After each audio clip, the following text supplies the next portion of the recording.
TS PG set ద్వారా ఎవరైతే MTech M Pharmacy చేద్దాం అనుకుంటున్నారో మనకి ఎప్పుడైతే ఫేజ్ 1కి సంబంధించిన రిజల్ట్స్ వస్తాయి కదా, సో చాలా స్టూడెంట్స్కి కొన్ని డౌట్స్ ఉండడం జరుగుతుందండి. సో ఫస్ట్ మెయిన్ పాయింట్ వచ్చేసి మనకు ఫేజ్ 1లో వచ్చిన కాలేజ్ని హోల్డ్ చేసుకోవాలా లేదంటే జాయిన్ అవ్వాలా, సో జాయిన్ అవ్వకుండా దాన్ని ఎట్లా హోల్డ్ చేసుకోవాలి, అలాంటి డౌట్స్ ఉంటాయి. సో అలాంటి స్టూడెంట్స్ కోసమే ఈ వీడియో అండి. సో ఫస్ట్ మెయిన్ పాయింట్ వచ్చేసి ఇక్కడ 2 టైప్ ఆఫ్ కేటగిరీ స్టూడెంట్స్ ఉంటారు. ఎంటెక్ కావచ్చు, ఎంఫార్మసీ కావచ్చు, ఏదన్నా మీరు పక్కా ఎంఫార్మసీ, పక్కా ఎంటెక్, ఫార్మాటీ కావచ్చు, ఎంఆర్క్ చేద్దాం అనుకున్న వాళ్ళు ఫస్ట్ ఫేజ్లో ఏ కాలేజ్ అయినా రాని ఆ కాలేజ్కి ఆన్లైన్లో సెల్ఫ్ రిపోర్ట్ చేయాలి. ఆన్లైన్ సెల్ఫ్ రిపోర్ట్ అంటే మీకు మనీ పే చేసిన తర్వాత మీకు ఆ కాలేజ్ అని హోల్డ్ అయిపోతుంది, కానీ మీరు కాలేజ్కి వెళ్ళాల్సిందే, లైక్ సర్టిఫికేట్ వెరిఫికేషన్. సో పక్కా ఎంటెక్ ఎంఫార్మసీ చేయాలంటే మీకు ఫేజ్ 1లో ఏ కాలేజ్ అయినా రాని ఆ కాలేజ్ని బుక్ చేసుకోవాలి. మనీ ఎంత చూపిస్తుందో మీ కేటగిరీ పరంగా గేట్ కావచ్చు, పీజీ సెట్ కావచ్చు, సో అలా మీరు వెళ్ళిపోవచ్చు బుక్ చేసుకొని. సెకండ్ కేటగిరీ వచ్చేసి మేము ఓన్లీ యూనివర్సిటీ వస్తేనే చేస్తా అనే వాళ్ళు ఉంటారు. కొంత గవర్నమెంట్ జాబ్ ప్రిపేర్ అయ్యే వాళ్ళు కావచ్చు, కొందరు నేను ఓన్లీ యూనివర్సిటీ వస్తే నాకు హాస్టల్ ఉంటుంది, లైబ్రరీ ఉంటుంది, నేను ప్రిపేర్ అవ్వచ్చు. అలాంటి స్టూడెంట్స్ మీకు 2 కేటగిరీస్ ఉంటాయి. అందులో కూడా మీ ర్యాంక్ పెద్దగా ఉండి ప్రైవేట్ కాలేజ్ రావచ్చు, మీ ర్యాంక్ మంచిగా ఉండొచ్చు, ఒక్కొక్కసారి మంచి ర్యాంక్ ఉంటే మీకు యూనివర్సిటీ వస్తుంది. సో ఇక్కడ 2 ఉంటాయి మీకు ఆప్షన్స్. సో యూనివర్సిటీ వస్తే మీరు ఆన్లైన్లో మనీ కట్టేసి యూనివర్సిటీ జాయిన్ అయిపోండి. లేదు ప్రైవేట్ వచ్చింది, అప్పుడు మీకు 2 ఆప్షన్స్ ఉంటాయి. ఈ ప్రైవేట్లో అన్న జాయిన్ అవ్వచ్చు, లేదంటే ఫేజ్ 2లో మళ్ళీ వెబ్ ఆప్షన్స్ పెట్టవచ్చు.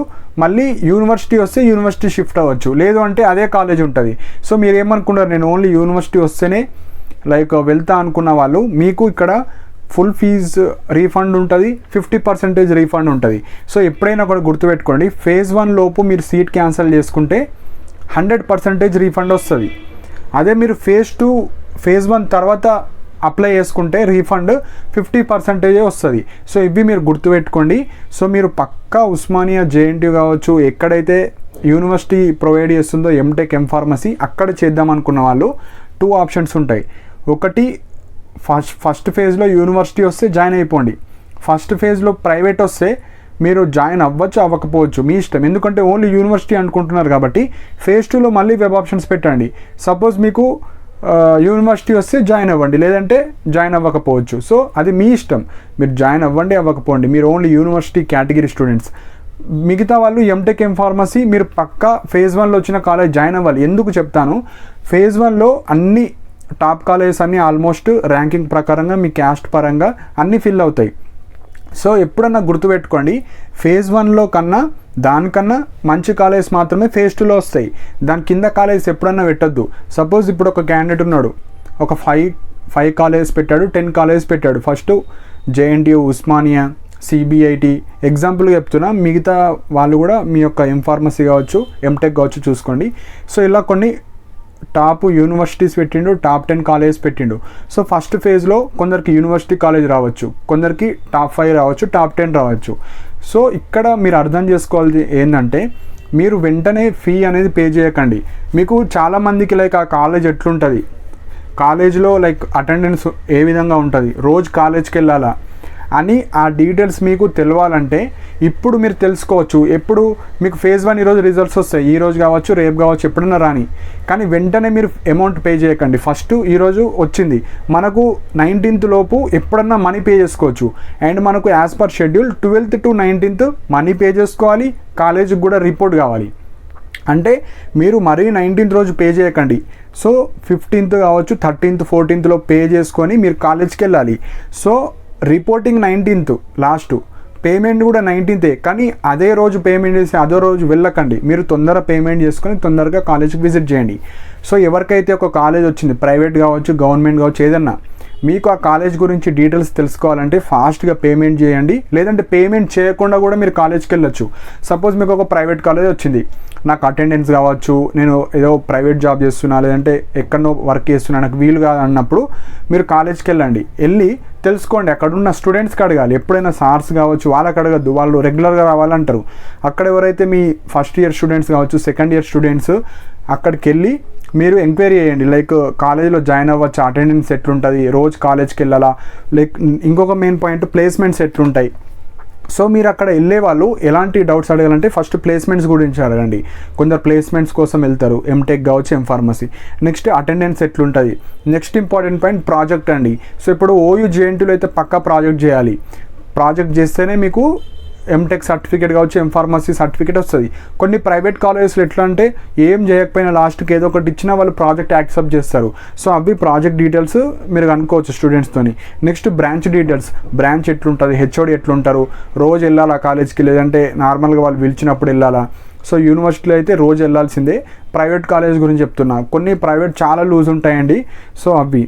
నెక్స్ట్ జాబ్ చేసుకోవచ్చా, సపోజ్ కొందరు జాబ్స్కి వెళ్తూ ఉంటారు, టీసీఎస్ ఎంప్లాయీస్ కావచ్చు, వేరే వేరే జాబ్స్, ప్రైవేట్ సెక్టర్ జాబ్స్ కావచ్చు, కొందరు కోచింగ్కి వెళ్ళే వాళ్ళు ఉంటారు. సో అలా ఇలాంటి స్టూడెంట్స్ మీరు ప్రైవేట్ కాలేజీలో చేస్తే మీకు సర్టిఫికేట్ వస్తుంది, లూజ్గా కూడా ఉంటారు. మీరు ఓయూ జేఎన్టీ అయితే ఒక్కొక్కసారి టైట్ బ్రాంచ్ వచ్చింది అనుకోండి, హెచ్ఓడీస్ కావచ్చు, అటు ప్రిపరేషన్కి ప్రాబ్లం అవుతుంది, మీరు జాబ్స్ చేసుకోలేరు, రోజు కాలేజ్కి వెళ్ళాలి. సో ఇక్కడ ఎక్కువ బెనిఫిట్ పొందే వాళ్ళు ప్రైవేట్ కాలేజీలో వచ్చిన వాళ్ళే ఎక్కువ బెనిఫిట్స్ పొందుతారు. ఎందుకంటే టాప్ 10 కాదు, టాప్ 10 తర్వాత వచ్చే కాలేజెస్లో ఎక్కువ బెనిఫిట్స్ ఉంటాయి. ఎందుకంటే అక్కడ రెగ్యులర్గా స్టూడెంట్స్ పోరు. సో మీకు నచ్చింది మీరు చేసుకోవచ్చు, కానీ ఎగ్జామ్స్ అప్పుడు ఎగ్జామ్స్ వెళ్ళొచ్చు. కానీ కొన్ని ప్రైవేట్ కాలేజ్ స్ట్రిక్ట్ ఉంటాయి, కొన్నిటికి థంబ్ ఇంప్రెషన్స్ ఉంటాయి, పక్కా వెళ్ళాలి. కొందరికి అటెండెన్స్ మ్యాండేటరీ అంటారు, కొందరు పక్కా రావాలంటారు.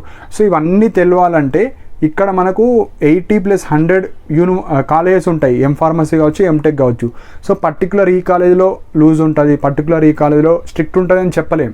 సో ఇప్పుడు మీకు ఆపర్చునిటీ వచ్చింది. ఇప్పుడు ఫేజ్ 1లో మీకు ఏదైతే కాలేజ్ వస్తుందో ఆ కాలేజ్కి వెళ్ళి మీరు తెలుసుకోవచ్చు. అండ్ ఇంకొక పాయింట్, ఇప్పుడు టైం ఉంది కాబట్టి మీకు ఏదైతే కొన్ని కాలేజెస్ తెలిసి ఉంటే అక్కడికి వెళ్ళి అటెండెన్స్ కావచ్చు, ప్లేస్మెంట్స్ కావచ్చు, ఇవన్నీ మేనేజ్ చేసుకోండి. అంటే ఆ కాలేజ్ మాత్రమే వెబ్ ఆప్షన్స్ సెకండ్ ఫేజ్లో పెట్టండి. సో ఇలా కూడా మీరు ప్లాన్ చేసుకోవచ్చు. సో ఇవి మెయిన్ పాయింట్స్ అండి. సో ఫస్ట్ మీ సీట్ ఫేజ్ 1లో బుక్ అంటే ఆ సీట్ మీకు హోల్డ్లో ఉండాలంటే మీరు ఫేజ్ 1లో వచ్చిన అమౌంట్ ఎంతైతే చూపిస్తుందో అది అమౌంట్ పే చేయాలి. కాలేజ్ వెళ్ళాలి 19th లోపు, ఫీ పే చేసి అది డౌన్లోడ్ చేసుకోవాలి. రిసిప్ట్ వస్తుంది మనకు, allotment order and certificates originals plus xerox sets, photo copies అన్నీ మీరు ఏదైతే కాలేజ్కి వచ్చిందో ఆ కాలేజ్కి వెళ్ళేసి 19th లోపు మీరు ఇచ్చేస్తే మీ ఫేజ్ 1ది సీట్ హోల్డ్ అయిపోతుంది. సో నెక్స్ట్ ఇంకొక డౌట్, సెకండ్ ఫేజ్లో ఎప్పుడైనా మీకు ఏ కాలేజ్ అన్నారా అని ఒక క్యాండిడేట్ 10 కాలేజ్ పెట్టాడు, 5th కాలేజ్ వచ్చింది. సో నెక్స్ట్ ఫేజ్లో ఈ కింద పెట్టద్దిగా పైన పెట్టాలి. సపోజ్ మీకు మా యూనివర్సిటీ కావచ్చు, జేఎన్టీ రావాలనుకున్నారు, కానీ మీకు విఎన్ఆర్ కావచ్చు, సిబిఐటి కావచ్చు, ఎంజీఐటి అలా వచ్చింది. మీరు ఏం చేయాలి, ఎంజీఐటి కన్నా కింద పెట్టద్దు ఇక కాలేజెస్, ఎంజీఐటి దానిపైనే పెట్టాలి. ఉస్మానియా యూనివర్సిటీ, జేఎన్టీ కావచ్చు, సిబిఐటి ఈ విధంగా పెట్టుకోవాలి. సో ఎప్పుడైనా మీకు ఫేజ్ 1లో ఒక కాలేజ్ వచ్చింది, ఫేజ్ 2లో దీనికన్నా మంచి కాలేజ్ కన్నా ఎక్కువ కాలేజ్ పెడితేనే చేంజ్ అయింది అనుకో కాలేజ్, ఈ కాలేజ్ వెళ్ళిపోతుంది. సపోజ్ మీ ర్యాంక్ కావచ్చు, రిజర్వేషన్లో మీ ర్యాంక్ చిన్నగా ఉంటే ఈ కాలేజే ఉంటుంది. సో ఎప్పుడైనా ఒక కాలేజ్ చేంజ్ అయిందంటే ఫేజ్ 1లో ఉన్న కాలేజ్ ఉండదు. ఎప్పుడు చేంజ్ అవుతుంది, మంచి కాలేజ్ పెట్టాలి, అందులో వేకెన్సీస్ ఉంటేనే చేంజ్ అవుతుంది. సో మళ్ళీ నేను ఫేజ్ 2లో చేంజ్ అయింది, నాకు ఫేజ్ 1దే సీట్ రావాలి మళ్ళీ కావాలంటే ఇవ్వరు. సో ఎప్పుడైనా ఒక కాలేజ్ చేంజ్ అయిపోయిందంటే అది వేరే వాళ్ళకి ఇస్తారు. ఎప్పుడైనా ఒక గుర్తుపెట్టుకోండి, మీకు వచ్చిన కాలేజ్ కన్నా మంచి కాలేజే పెట్టాలి ఫేజ్ 2లో, అప్పుడు మాత్రమే చేంజ్ అవుతుంది. నెక్స్ట్ సీట్ రాని వాళ్ళు, సో ఫేజ్ 1లో సీట్ రాలేదు, మీరు ఫేజ్ 2లో ఇప్పుడు మనకు ప్రతి కాలేజీలో కట్ ఆఫ్స్ ఏ విధంగా ఉన్నాయి అవి చూసుకోవాలి. అవి చూసుకున్న తర్వాత మన ర్యాంక్కి, మన క్యాస్ట్కి ఎక్కడెక్కడ రాబోతున్నాయి అని ఈజీగా తెలుసుకోవచ్చు. ఆ కాలేజ్ మాత్రమే పెట్టాలి. ఫస్ట్ టాప్ కాలేజ్ పెట్టాలి, నెక్స్ట్ ఎక్స్పెక్టెడ్ ఈ కాలేజీలో నాకు సీట్ వస్తుంది. సో ఆ విధంగా మనం పెట్టుకోవాలండి. సో ఇవి మెయిన్ పాయింట్స్ అండి. సో ఫస్ట్ తొందరగా పేమెంట్ చేయకండి. ఇలా డిఫరెంట్ స్టూడెంట్స్ ఉంటారు, డిఫరెంట్ ఏజ్ గ్రూప్ వాళ్ళు ఉంటారు. కొందరు గవర్నమెంట్ జాబ్స్, కొందరు ప్రైవేట్ సెక్టర్లో జాబ్ హోల్డర్స్ ఉంటారు, కొందరు రీసెర్చ్ సైడ్ వెళ్దాం అనుకుంటారు. సో మీకు ఎందులో ఇంట్రెస్ట్ దాన్ని బట్టే కాలేజెస్ వెళ్ళొచ్చు. సో ఆ విధంగానే అవన్నీ తెలుసుకున్న తర్వాతనే పేమెంట్ చేయండి. లేదు నాకు ఏదొచ్చినా నేను ఎంటెక్ ఎంఫార్మసీ చేస్తాను అనుకున్న వాళ్ళు మీరు ర్యాంకింగ్ ప్రకారంగా పెట్టుంటే ఏ కాలేజ్ వచ్చిందో ఆ కాలేజీలో అమౌంట్ కట్టేసి కాలేజ్కి వెళ్ళి సబ్మిట్ చేయండి. ఈ కాలేజే నన్ను నచ్చితే ఇందులోనే కంటిన్యూ అయిపోయింది, మళ్ళీ ఫేజ్ 2 పెట్టకండి. సపోజ్ దీనికన్నా మంచి కాలేజ్ కావాలి అనుకున్న వాళ్ళు ఫేజ్ 2లో దీనికన్నా మంచి వెబ్ ఆప్షన్స్ ఇవ్వాలి. అక్కడ సీట్స్ వేకెన్సీ ఉంటే ఆ కాలేజ్ ఇస్తారు, ఈ కాలేజ్ వేరే వాళ్ళకి వెళ్ళిపోతుంది. సో ఇవ్వండి. సో పక్కా పేమెంట్ చేయాలి. వితిన్ 19th లోపు కాలేజ్కి వెళ్ళి సబ్మిట్ చేయాలి. అప్పుడే మీ సీట్ ఫేజ్ 1కి సీట్ ఉంటుంది. సపోజ్ మీరు ఫేజ్ 1లో మనీ ఏం పే చేయలేరు, ఆ సీట్ పోతుంది. ఈ ఫేజ్ 1లో మీకు ఎలాంటి సీట్ రానట్టు. సెకండ్ ఫేజ్లో మళ్ళీ ఫ్రెష్గా వెబ్ ఆప్షన్స్ పెడితే అప్పుడు వస్తుంది. అప్పుడు కూడా మనీ పే చేసి మళ్ళీ కాలేజ్కి వెళ్ళాలి. సో ఇవి మెయిన్ పాయింట్స్. సో ఈ వీడియోలో కంప్లీట్గా మీకు ఒక ఐడియా వచ్చిందని అనుకుంటున్నాను. లైక్ ఫేజ్ 1లో బుక్ చేసుకోవాలా వదిలేయాలా.